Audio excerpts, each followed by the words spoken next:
मेरा नाम अजहर है, मैं क्लास 4 में पढ़ता हूँ। मैं आप लोगों के सामने 15 अगस्त पर एक राष्ट्रीय शायरी सुनाने वाला हूँ। यदि मुझसे कोई गलती हो तो कृपया मुझे क्षमा करें। पानी ना हो तो नदियाँ किस काम की, पानी ना हो तो नदियाँ किस काम की, आंसू ना हो तो आंखें किस काम की, दिल ना हो तो धड़कन किस काम की, अगर हम वतन के काम ना आए तो जिंदगी किस काम की।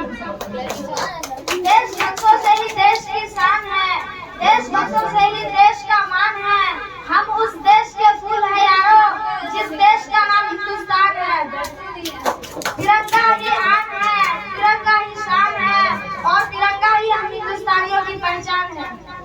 एक हमारा दिल है, एक हमारी जान है, एक हमारा दिल है, एक हमारी जान है। हिंदुस्तान हमारा है, हम इसकी शान है। दे सलामी इस तिरंगे को जिससे तेरी शान है, दे सलामी इस तिरंगे को जिससे तेरी शान है। सर हमेशा ऊंचा रखना इसका जब तक दिल में जान है। ना